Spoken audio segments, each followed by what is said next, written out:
Indian defence academy IDA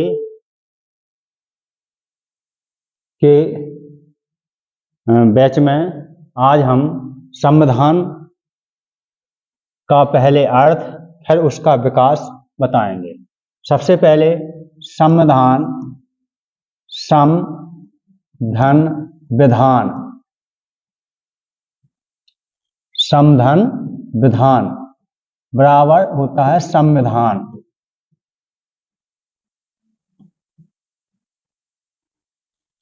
यानी एक ऐसा विधान जो सभी के लिए समान हो, उसे हम संविधान कहते हैं। एक प्रकार का विधान ही संविधान है। अगर इसमें हम देखें तो व्यक्ति और राज्य के संबंधों का वर्णन किया जाता है। इसमें सरकार के 3 अंग, व्यवस्थापिका, कार्यपालिका और न्यायपालिका, इन तीनों का अध्ययन और राष्ट्रपति, उपराष्ट्रपति और जितने हमारे पदाधिकारी उनके अधिकार और कर्तव्य, ये सब उसमें मौलिक अधिकार, इनका वर्णन हम संविधान में कहते हैं। पहले अगर प्राचीन समय में देखा जाए तो राजा के उसमें सभा समिति होती थी। इसके बाद जब हम देखें मुगल काल में, तो मुगल काल हो या कोई भी राजा हो, तो एक राजा का मतलब है एक राजतंत्र। पहले राजतंत्र चलते थे। राजतंत्र का मतलब है एक व्यक्ति का शासन, यानी राजा का शासन। राजा जो नियम बनाते थे उसके आधार पर अगर चलाते थे, लेकिन इसमें तीनों शक्तियां एक व्यक्ति के हाथ में थी, व्यवस्थापिका, कार्यपालिका और न्यायपालिका। इसे हम एक व्यक्ति का शासन, यानी राजा का शासन, इसे हम एक व्यक्ति का शासन कहते हैं। एक व्यक्ति का शासन, तीनों शक्तियां एक व्यक्ति के हाथ में हो, उसे राजतंत्र यानी राजा का शासन। एक व्यक्ति के हाथ में तीनों शक्तियां होना। जब इसमें कुछ राजा आतताई हुए और अत्याचार से शासन करने लगे, तो राजतंत्र से लोगों का मोह भंग हो गया। तो कुछ फिर इसके बाद आया कुलीन तंत्र।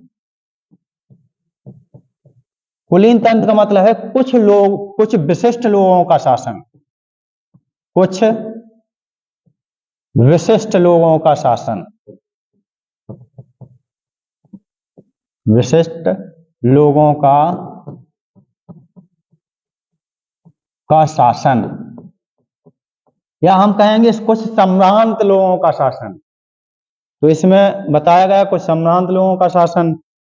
फिर जब कुछ सम्भ्रांत लोग भी अपने उसमें लग गए, इसमें इनका भी सही तरीके से कार्य नहीं चला, इसमें भी कुछ विकार आए, तो फिर बाद में आया प्रजातंत्र।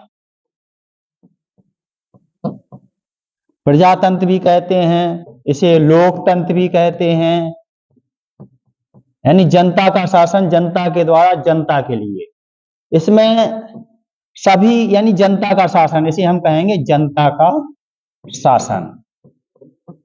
तो किसी भी देश के शासन चलाने के लिए कुछ कानून या नियम होते हैं, उन्हीं को हम संविधान कहते हैं। यानी कानूनों के नियमों और संग्रह को, कानूनों के नियमों के संग्रह को ही हम संविधान कहते हैं। अब ये तो हो गया। इसके बाद संविधान के प्रकार क्या हैं? संविधान 2 प्रकार के होते हैं, एक सैद्धांतिक और एक व्यवहारिक। अगर देखा जाए भारत का संविधान कैसे है, तो भारत का संविधान व्यवहारिक है। फिर हम देखेंगे संविधान का वर्गीकरण। इसमें वर्गीकरण में 3 आधारों पर हम वर्गीकरण करते हैं। सबसे पहले वर्गीकरण में उत्पत्ति के आधार पर, उत्पत्ति के आधार पर, उत्पत्ति के आधार में भी 2 प्रकार का होता है, एक विकसित संविधान, विकसित संविधान, और दूसरा होता है निर्मित संविधान। अब देखा जाए इसमें भारत का संविधान कौन है, तो ये निर्मित है, एक संविधान सभा बनाई गई, ये निर्मित है। अगर देखा जाए तो विकसित संविधान कहाँ का है, तो इंग्लैंड का विकसित संविधान है, क्योंकि इंग्लैंड का संविधान अभिसमय और परंपराओं पर आधारित संविधान है। तो नंबर 1 हो गया उत्पत्ति के आधार पर, दूसरा हो गया लिखावट के आधार पर,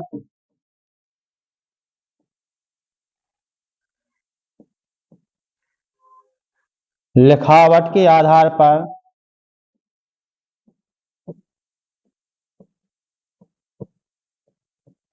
पर, ये वर्गीकरण कर रहे हैं हम, किसका वर्गीकरण, संविधान का वर्गीकरण, यहां लिख रहे हैं संविधान का वर्गीकरण।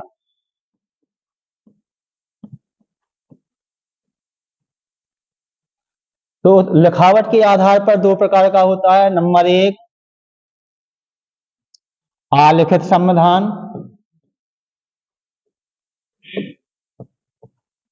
आलिखित संविधान, और दूसरे नंबर पर होता है लिखित संविधान। तो इसमें देखा जाए भारत का संविधान कैसा है, लिखित संविधान है, क्योंकि इसमें 395 अनुच्छेद, 12 अनुसूचियां और 22 परिशिष्ट हैं। जब संविधान बना था तो 395 अनुच्छेद, 8 अनुसूचियां और 22 भाग थे। वर्तमान में इसमें 12 अनुसूचियां 8 से लेके 12 हो गई हैं, और अगर काका काका जोड़ दें तो 4 से 70 के लगभग अनुच्छेद हो गए हैं। अब देखा जाए आलिखित संविधान कहाँ का है, तो वो इंग्लैंड का है। आलिखित संविधान इंग्लैंड का, इस पर ध्यान करना है। अब आया परिवर्तनशीलता के आधार पर, परिवर्तनशीलता, या दूसरे नंबर पर हम कहेंगे संविधान संशोधन के आधार पर, संविधान संशोधन के आधार पर,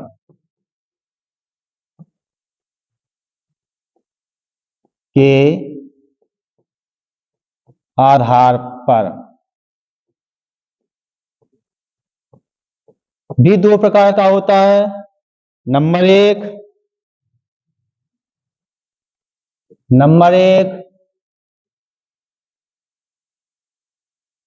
कठोर संविधान, अगर देखा जाए तो इसे अनमनीय संविधान,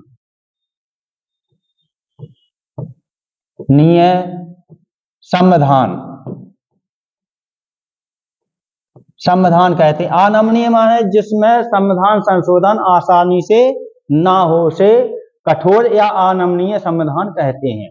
अगर दूसरे नंबर पर देखा जाए तो लचीला संविधान, लचीला संविधान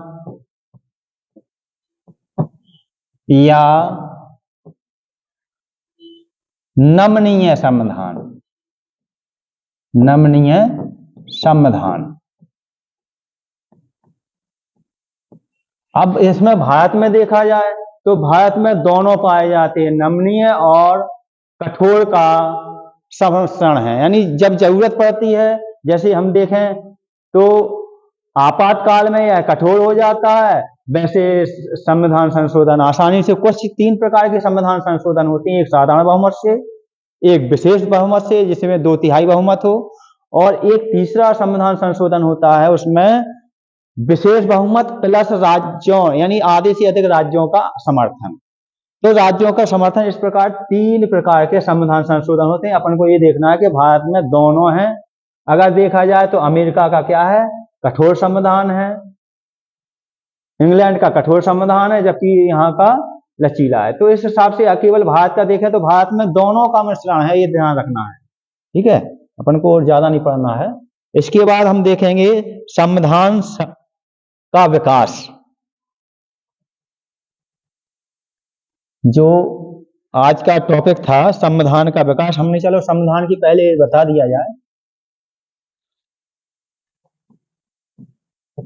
संविधान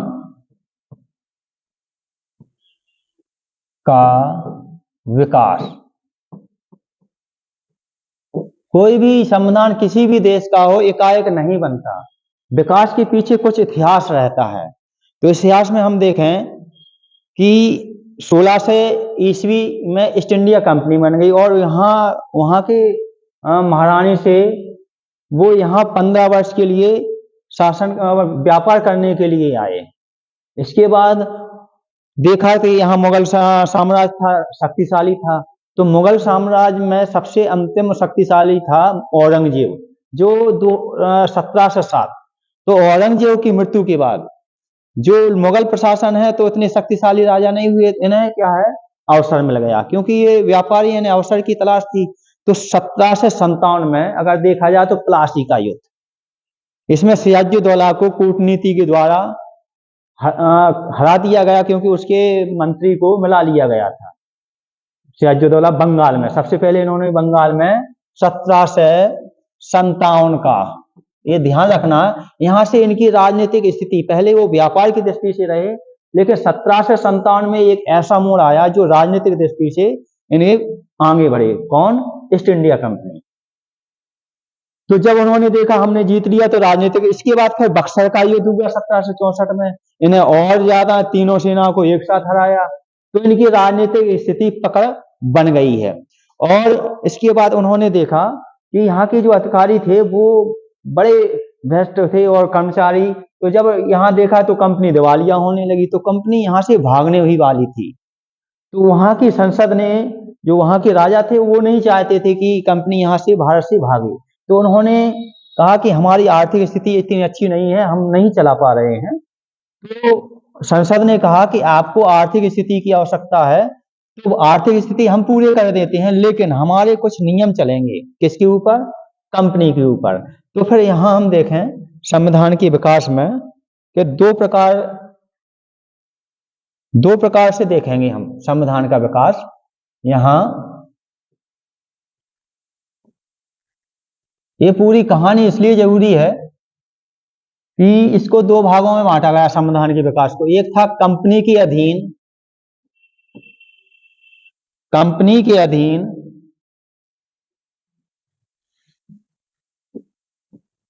कंपनी के अधीन भारत का शासन, भारत का शासन, और दूसरी तरफ था सम्राट के अधीन भारत का शासन।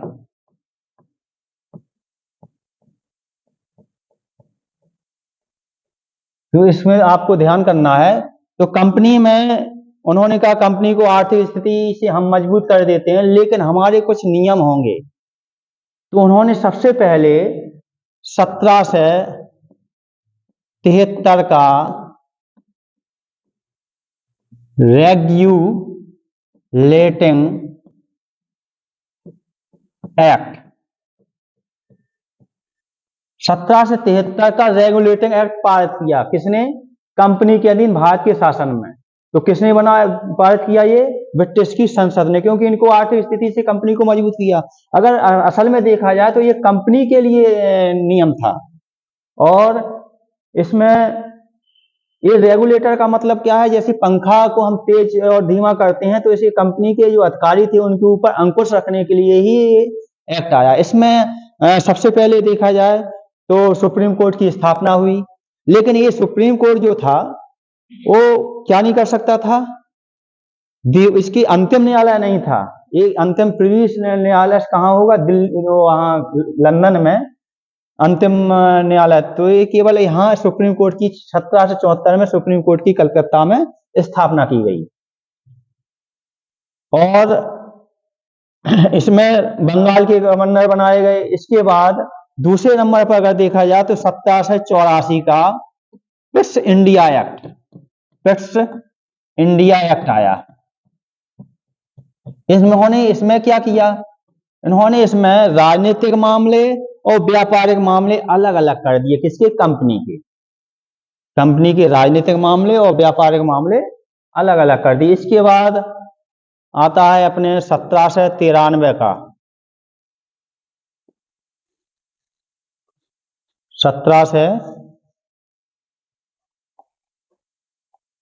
1793 का चार्टर एक्ट।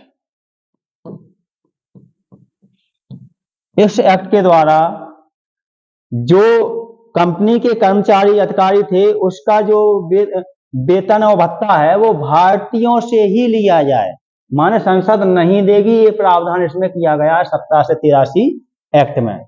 इसके बाद एक पहला चार्टर एक्ट आया, फिर दूसरा आया आपका 1813 वाला। चलो 13 वाला बताते हैं। 1813 वाला, 1813 का चार्टर एक्ट। इस एक्ट में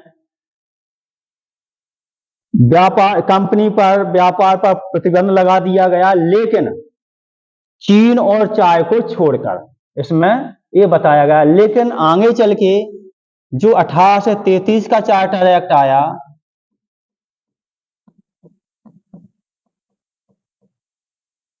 चार्टर एक्ट, इसमें कंपनी के व्यापारिक कार्य को पूर्णतः प्रतिबंध कर दिया गया। चीन और चाय इसमें ये पूरा तरह से, यानी इसमें चाय चीन को इसमें छूट दी गई थी कंपनी को, जबकि इसमें ये भी खत्म कर दिया गया 33 में। इसके बाद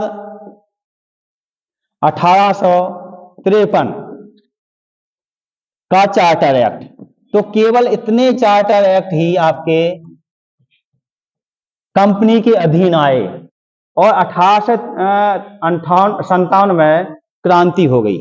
जब क्रांति हो जाती है तो वहां की संसद को चूंकि पहले से मालूम था कि हमें यहाँ शासन करना है, तो इन्होंने 1857 को विद्रोह बड़ी माने कुशलता से दबा दिया गया, लेकिन उन्हें एक बहाना मिल गया ब्रिटेन की संसद को, और उन्होंने कहा आप कंपनी का जो शासन है हम खत्म करते हैं, और अब जो भारत का शासन है वो किसके अधीन होगा? सम्राट के अधीन होगा। एक एक्ट पास कर दिया उन्होंने, वो है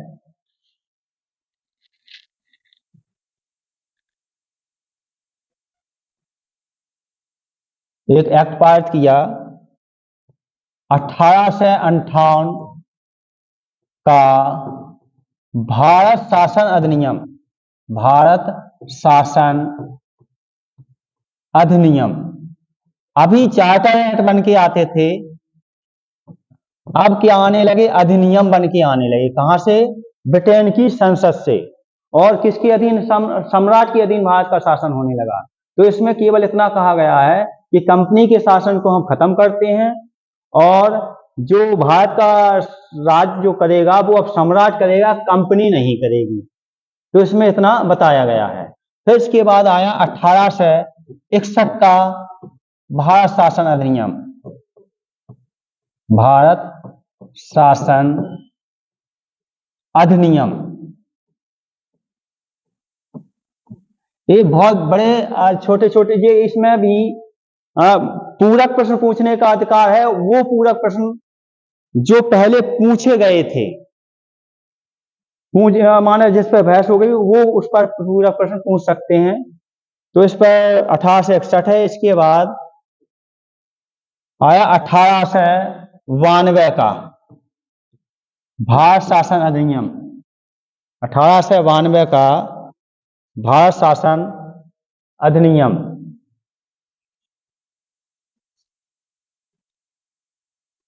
का भारत शासन अधिनियम, क्योंकि ये क्रम से भी पूछे जाते हैं और इनके बारे में इसमें क्या क्या है वो आपको पढ़ना है।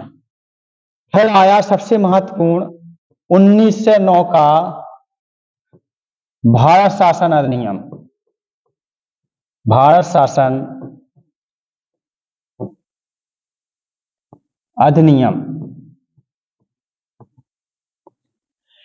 ये 1909 का अधिनियम मार्ले मिंटो सुधार योजना के नाम से है, यानी सचिव थे मार्ले और वाइसराय थे मिंटो। उनके अथक प्रयास से ये आया और उन्होंने लिखा था पत्र में कि मैं एक ऐसा बीज बो रहा हूं जो आगे चल के बड़े घातक सिद्ध होंगे।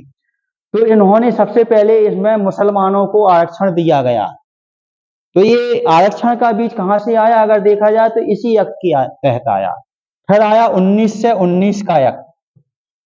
इसमें मॉन्टेस्क्यू चेम्सफोर्ड सुधार योजना। मॉन्टेस्क्यू भारत सचिव थे, वो चेम्सफोर्ड का क्या थे, वाइसराय थे। तो इन दोनों के सुधार के नाम से है का भारत शासन अधिनियम है, भारत शासन अधिनियम। तो इसको और सिख में भी इसको बढ़ा दिया गया। तो इसका आरक्षण यहाँ केवल मुसलमानों को दिया था, इसमें सिख और ईसाइयों को भी आरक्षण बढ़ा दिया गया। आरक्षण का ब्यौरा बढ़ाते गए और यहाँ द्वैत शासन भी लगा दिया गया। फिर आया आपका 1935 का अधिनियम। 1935 का अधिनियम।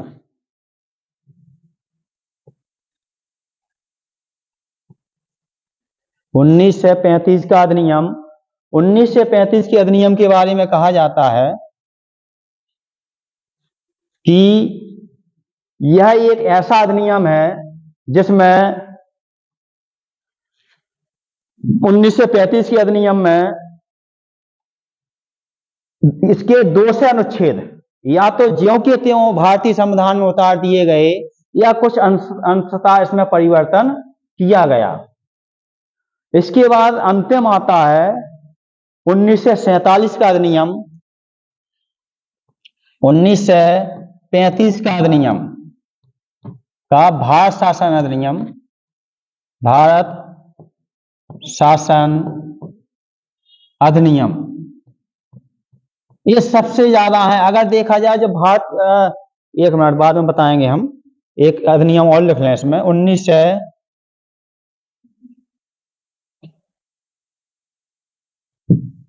1947 का भारत शासन अधिनियम, भारत शासन अधिनियम। ये भारत का अंतिम अधिनियम था। इसके पहले अगर देखा जाए 1935 का, ये बहुत महत्वपूर्ण अधिनियम है। इसमें इसके 2 से अनुच्छेद अगर देखा जाए भारतीय में जब स्रोत लिखवाएंगे तो सबसे ज्यादा इससे लिए गए हमने। और 1947 में केवल ये रहेगा कि भारत पाकिस्तान 2 अलग राज्य बना दिए गए, केवल इसमें इतना 1947 में दिया गया है। इसके बाद बीच बीच में आपका कृषि मिशन योजना आई, साइबर कमीशन आया, कैबिनेट मिशन योजना आई। अगर पूरा संविधान बनाया गया तो कैबिनेट मिशन योजना 1946 के तहत भारतीय संविधान का निर्माण हुआ। तो आज हमने ये सब चीजें पढ़ी। इसमें इसको दोनों चीजों से महत्वपूर्ण इसलिए महत्वपूर्ण है कि इतिहास में भी रहेंगी और भारतीय संविधान में भी है। तो आपको दोनों काम से ये चार्टर पूरे याद करने हैं, ये चार्टर अधिनियम और ये भारत शासन अधिनियम। तो उसको 2 भागों में बांट के ये संविधान का विकास हुआ। तो यहीं हम आज का वीडियो समाप्त करते हैं।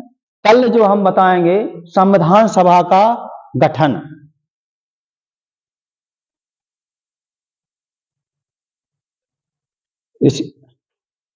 ठीक है।